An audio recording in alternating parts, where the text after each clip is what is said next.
Gracias, queridos amigos, gracias por seguir con nosotros en las frecuencias de ABC Radio, las 760 de AM de Organización Editorial Mexicana, este maravilloso grupo multimedia. Gracias también a las frecuencias de Radio Turquesa, La Joya del Sureste, y a las de La Pantera. Queridos amigos, nuestro hashtag, Voces del Periodista. Otra vez todos juntos. Voces del Periodista. Estamos, queridos amigos, transmitiendo desde el Templo de la Libertad, desde el Club de Periodistas de México, y bueno, participando con nosotros, con el maestro Jorge Santa Cruz, su servidora, el maestro Walter Arellano, por supuesto nuestro padrino, el doctor Alberto Montoya Martín del Campo, padrino de esta nueva etapa, en que queremos estar cerca de ustedes de otra manera también, que no se nos olvide esta presencia física, el contacto físico, aparte de fortalecer redes y de que estamos afortunadamente a través de la radio en grupos muy importantes que promueven y defienden la libertad de expresión. Así es que bueno, estamos acá compartiendo con el doctor Alberto Montoya Martín del Campo. Doctor, usted nos comentaba sobre toda esta circunstancia que se está viviendo y con que es un paradigma, ¿no? Y más que nada es una manera de ahorita hacer un referéndum para saber por qué modelo económico quiere el pueblo de México, queremos ir, por dónde queremos transitar.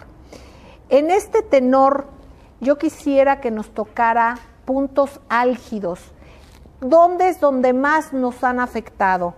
Hacer un poco un recorrido muy rápido del México de antes con una economía de crecimiento, cómo estamos ahora, cómo se fue fracturando esto, en dónde estamos, y también qué visión o qué podemos esperar en lo que representa para nosotros, por ejemplo, nuestro campo, nuestros recursos naturales, la calidad de vida, la educación. Lo escuchamos con atención. Muchas gracias. Bueno, yo creo que esta es una pregunta muy interesante, muy importante para nuestra deliberación, nuestra reflexión.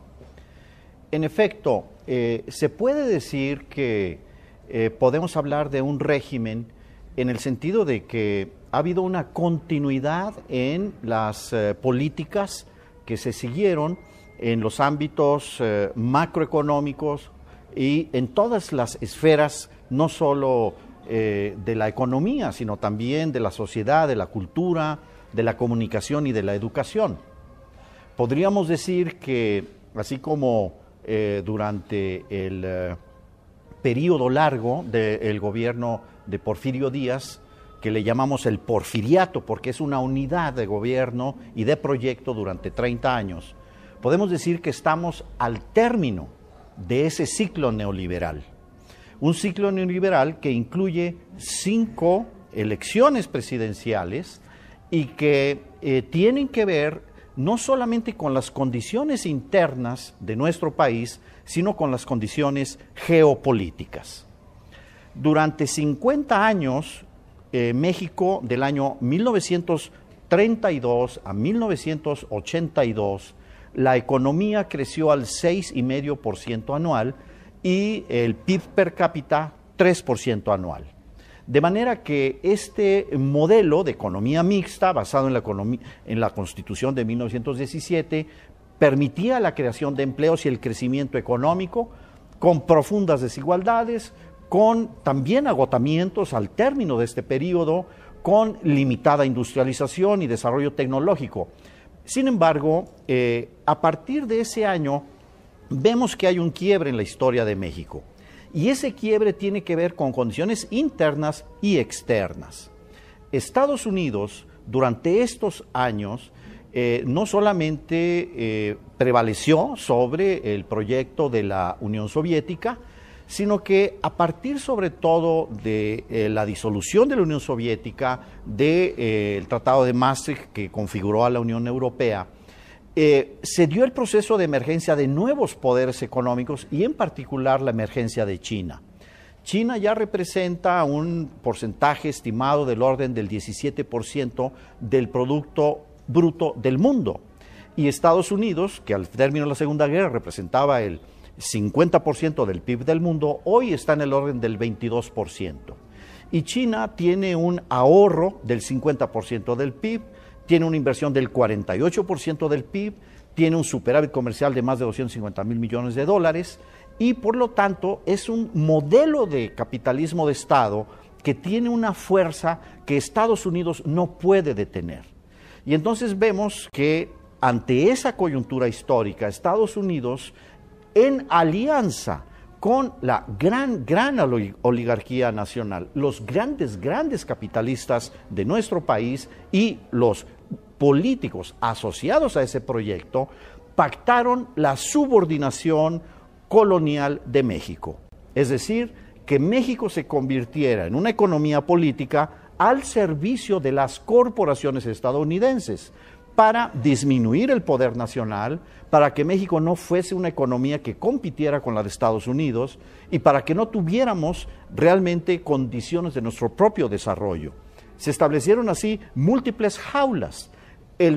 La imagen de los niños enjaulados es un elemento de imagen que nos puede ilustrar cómo los tratados que se han establecido constituyen jaulas para el tipo de forma de intervención del Estado, jaulas para la inversión pública en sectores estratégicos, jaulas para manejar las políticas de comercio exterior, jaulas para establecer pactos fiscales, pactos de salario, jaulas para establecer y enfocar la educación. De manera que lo que estamos viendo es un fenómeno de una colonización multidimensional dirigida a que México pierda poder nacional. Eso no es una casualidad, ese no es un fenómeno universal, eso no ocurre en todas las sociedades, es una forma específica de nuestro sistema económico capitalista que es tributario y es dependiente de corporaciones y es tributario también del fisco estadounidense. Las empresas de inversión extranjera en nuestro país no pagan impuestos al Estado mexicano. Por eso se explica que el tamaño de los ingresos de nuestro Estado son excesivamente reducidos a el promedio de los países de la OCDE o, por ejemplo, a países como Francia, que tienen del orden del 50% del PIB como ingreso y gasto público, y nosotros estamos en el orden del 25 o el 26%.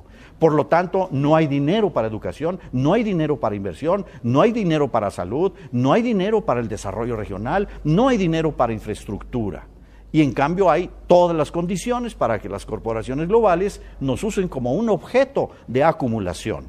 Y todo esto la gente de alguna manera lo vive, lo conoce por sus consecuencias. De manera que hoy estamos en un momento muy importante porque de lo que se trata es precisamente de decidir si como pueblo, como Estado-nación, queremos permanecer en ese proyecto definido en función de intereses extranjeros y de los grandes corporativos financieros, industriales y de todas las ramas de la industria, o bien recuperamos nuestro proyecto histórico de desarrollo y generamos otro proyecto en donde a partir de nuestra historia podamos precisamente ser una potencia en este sentido. México debe ser una potencia porque sea capaz de satisfacer las necesidades de nuestra sociedad con nuestro trabajo, con nuestros recursos, que son extraordinarios, con nuestras industrias y empresas estratégicas para competir contra las corporaciones globales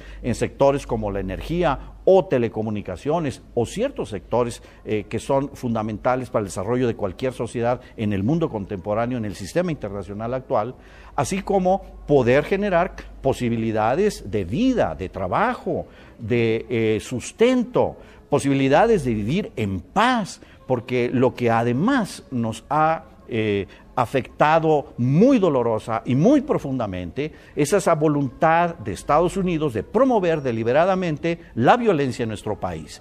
Y lo digo porque no es una casualidad que con dinero fiscal el gobierno de Estados Unidos haya comprado y hecho llegar armamentos y fusiles de asalto a grupos criminales en nuestro país. Y no es casualidad que la mayor parte como lo reconoce las Naciones Unidas, del proceso de lavado del dinero, de la economía ilegal, del narcotráfico, se lave en Wall Street. Y no es casualidad que se difunda una cultura de muerte y de violencia. México dice, basta. No queremos más violencia, no queremos la violencia de no tener acceso a la educación de los jóvenes, de no tener acceso al empleo de los jóvenes, del no tener condiciones de vida. Entonces, ese es el gran escenario en el que estamos, en el que el pueblo de México lo está viviendo y es parte de las inquietudes con las que nos estamos todos presentando a participar en esta elección del próximo domingo. Queridos amigos, escuchamos al doctor Alberto Montoya Martín del Campo. Para quienes están aquí presentes en el Club de Periodistas de México, mostramos el cartón de Luis Javier, que lo ha hecho aquí mientras se está desarrollando este programa. Ojalá lo puedas subir, Luis Javier. Y para quienes nos están escuchando en radio, Jorge, querido maestro, precisamente la reflexión tuya, antes de irnos al corte. Sí, cómo no. Creo que es fundamental lo que nos dice el doctor Alberto Montoya Martín del Campo, presidente del Centro de Estudios Estratégicos Nacionales. Es correcto el nombre, ¿verdad, doctor? La reflexión es muy simple. De lo que se trata es de recuperar el sendero de México o de terminar de entregar ya no solo los recursos naturales, sino de entregar la historia de cada uno de nosotros, porque finalmente nos vamos a convertir simple y llanamente en tributarios, que ya estamos prácticamente, ya lo somos, pero de tributar todavía más, y ya no solo en lo económico, sino en lo que nos queda de identidad nacional y de cohesión social. Queridos amigos, vamos a un corte, no tardamos, gracias.